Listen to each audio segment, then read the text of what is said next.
धनुष यज्ञ में महाराजा दशरथ को क्यों नहीं बुलाया गया था। दोस्तों, जैसा कि आप जानते हैं कि धनुष यज्ञ में सबको आमंत्रित किया गया था और सब लोग आए भी थे, परंतु महाराजा दशरथ को जनक जी ने क्यों नहीं बुलाया। क्या कारण था? क्या उन्होंने कोई पाप किया था या कोई और बात थी? आइए इस कथा के माध्यम से आपको पूरी जानकारी देते हैं। इससे पहले यदि आप इस कथा को सुनने के इच्छुक हैं तो वीडियो को बीच में कट कर ना देखें। पूरी कथा बहुत रोचक और प्राचीन है और आपसे निवेदन है कि कृपया चैनल को सब्सक्राइब करें और घंटी वाले निशान को दबा दें ताकि आने वाली वीडियो की सूचना आपको मिलती रहे। चक्रवर्ती सम्राट महाराजा दशरथ का धनुष यज्ञ में ना जाना या जनक जी द्वारा उन्हें आमंत्रित न करना कोई साधारण बात नहीं थी। इस संबंध में कुछ लोगों का कहना है कि महाराजा दशरथ को इसलिए नहीं बुलाया गया क्योंकि उन्होंने श्रवण कुमार की हत्या का पाप लगा था, परंतु यह तर्क सर्वथा भ्रामक और तथ्यों से परे है, क्योंकि श्रवण कुमार का वध तो राम के जन्म से बहुत पहले हो चुका था। उस ब्रह्म हत्या के पाप से महाराजा दशरथ 3 बार राम राम कहकर मुक्त हो चुके थे, अतः यह कारण कसौटी पर खरा नहीं उतरता। दूसरा और मुख्य कारण यह है, एक राजा की केवल एक ही संतान थी। राजा ने बड़ी धूमधाम से उसके विवाह का आयोजन किया, परंतु विवाह के बाद उस पुत्र की बुद्धि अचानक बदल गई और वह घर बार छोड़कर जंगल में एक पीपल के वृक्ष के नीचे तपस्या करने चला गया। एक दिन भयंकर तूफान आया। तूफान में एक हंस और एक हंसनी का जोड़ा बिछड़ गया। हंसनी किसी तरह उसी पीपल के वृक्ष के नीचे पहुंच गई जहां वह राजकुमार तपस्या कर रहा था। कुछ देर बाद हंस भी अपनी पत्नी को ढूंढता हुआ उसी पेड़ के नीचे आ पहुंचा। हंसनी ने हंसकर कहा, प्रिय, तूफान थम जाने के बाद मुझे ढूंढने की इतनी जल्दी क्या थी? हंस ने उत्तर दिया, मैं इस राजकुमार की तरह नहीं हूँ जो अपनी नवविवाहिता पत्नी को छोड़कर तपस्या करने चला गया है। ऐसी तपस्या कभी पूर्ण नहीं हो सकती। पत्नी विरह इसकी तपस्या का बड़ा बाधक बनेगी। यह सारी बातें राजकुमार सुन रहा था। वह तुरंत उठा और सीधे अपने ससुराल की ओर चल पड़ा। रास्ते में उसने देखा कि एक गधा कीचड़ में फंसा हुआ है और कई ऋषि उसे निकालने का प्रयास कर रहे हैं। ऋषियों ने उससे सहायता मांगी, परंतु वह अपनी धुन में लगा रहा और बिना रुके ससुराल की ओर बढ़ गया।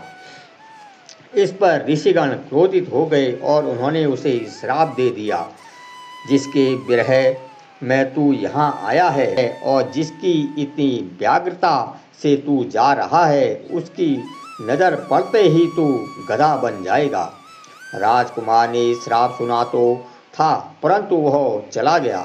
रात में जब उसकी पत्नी ने आरती उतारने के बाद उसे देखा तो नज़र पड़ते ही वो गधे के रूप में परिवर्तित हो गया। बड़ी विकट स्थिति थी। पत्नी ने राजकुमार की इज्जत का ध्यान रखते हुए रात में ही खिड़की से गधे रूपी पति को बाहर निकाल लिया, परंतु पति सेवा के भाव से वह गधे की सेवा करने लगी। वह मजदूरी करती, जो कुछ मिलता उसमें अधिकांश गधे को खिलाती और बचा हुआ स्वयं खाकर संतोष कर लेती। गधा घास फूस नहीं खाता था, इसलिए वह विशेष ध्यान रखती। बहुत दिन बीत गए। एक दिन वे काशी पहुँचे, जहाँ काशी नरेश मंदिर का निर्माण करवा रहे थे। पत्नी ने वहीं मजदूरी शुरू कर दी। एक दिन काशी नरेश ने रानी ने इस कन्या को गधे के साथ देखा। उसे बुलाकर सारी स्थिति पूछी। सब सुनकर रानी ने आदेश दिया कि आगे से इस कन्या और गधे को बिना शर्म के भरपेट अन्न दिया जाए।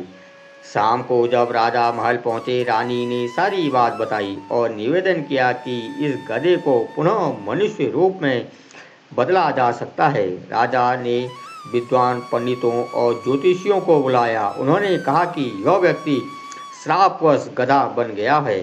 इसे मनुष्य बनाने का एक ही उपाय है, गंगा जी के प्रवाह को क्षण भर के लिए रोककर उस जल से इसका अभिषेक करना होगा।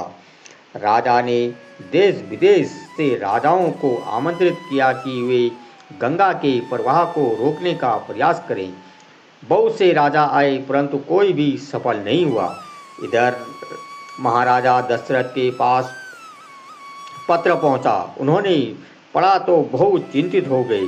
सोचने लगे कि आज तक कहीं पराजित नहीं हुआ हूँ, परंतु गंगा को रोकना आसान नहीं है। रात भर वे जागते रहे। अंत में सरयू तट पर गए। उन्होंने सोचा कि सरयू और गंगा दोनों विष्णु पुत्री हैं, अतः सरयू से जानकारी मिल सकती है। सरयू घाट पर पहुँचे तो वहाँ एक डोम पहरा दे रहा था। उसने राजा को पहचाना नहीं और बांस के प्रहार कर दिया। बाद में पहचान कर चरणों में गिर पड़ा। राजा ने सारा प्रसंग सुनाया। डोम ने कहा, महाराजा, इतनी छोटी बात के लिए इतनी चिंता क्यों? मैं यह कार्य कर दूंगा। आप मुझे अपना दिव्य रथ, सारथी और एक पत्र दे दीजिए जिसमें लिखा हो कि आपकी तबीयत खराब है, इसलिए स्वयं नहीं आ पा रहा हूँ। महाराजा दशरथ ने वैसा ही किया। सुमंत सारथी बने और डोम चला गया। इधर सभी राजा पराजित हो चुके थे। अब केवल दशरथ जी की प्रतीक्षा थी। जब दूर से दशरथ की पताका दिखी, लोग खुश हो गए, परंतु जब डोम रथ से उतरा और पत्र हिलाता हुआ आगे बढ़ा तो सब निराश हो गए। पत्र पढ़कर काशी नरेश निराश हुए। फिर भी डोम को गंगा तट पर ले जाया गया। वहाँ सभी राजा, ऋषि, पंडित और नागवासी उपस्थित थे। डोम ने गंगा जी को प्रणाम किया और कहा, हे गंगे, यदि मैंने तुम्हारी कभी सेवा की हो तो मुझसे कुछ शक्ति दो, तो प्रवाह के क्षण भर के लिए रोक दो। ऐसा कर कर उन्होंने अपना दाहिना पैर गंगा की धारा में रख दिया। गंगा का जल रुक गया। सब जय जयकार करने लगे। पंडित ने उस जल से गधे का अभिषेक किया और वह पुनः मनुष्य रूप में आ गया। डोम की इस महान शक्ति को देखकर सभी राजा, ऋषि और पंडित एक स्वर में बोले, अवध के राजा दशरथ महान है।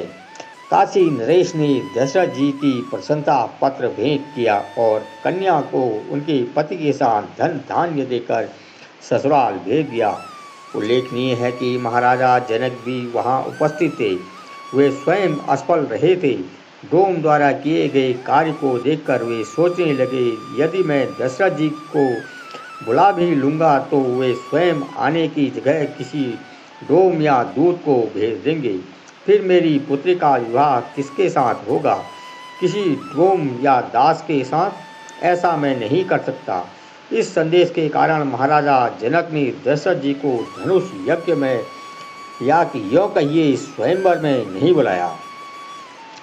जनक जी जानते थे कि दशरथ जी शिव जी के अनन्य भक्त हैं, अतः वे स्वयं तो स्वयं अवश्य आएंगे, परंतु यदि डोम जैसे कोई आया तो क्या होगा? मानस के अनुसार भी देश विदेश के भूपति स्वयं आते थे। जनक जी ने किसी को विशेष रूप से नहीं बुलाया। कुछ मतों के अनुसार दशरथ जी की 3 रानियां थीं और उन्होंने वृद्धावस्था में पुत्र प्राप्त हुए थे, इसलिए वे विवाहोत्सव में नहीं गए। आनंद रामायण के अनुसार जनक जी ने बुलाया था, परंतु पुत्र वियोग के दुख के कारण दशरथ जी नहीं पहुंच पाए थे। दोस्तों, इस कथा से आपने जान लिया होगा कि महाराजा दशरथ को जनक जी ने क्यों नहीं बुलाया था। आपको यह कथा कैसी लगी कमेंट करके बताइए। चैनल पर नए हैं तो सब्सक्राइब करें और घंटी वाले आइकन को दबाना ना भूलें ताकि आने वाले वीडियो का नोटिफिकेशन सबसे पहले आप तक पहुंचता रहे। लेते हैं आपसे विदा। जय सिया राम, जय भोलेनाथ।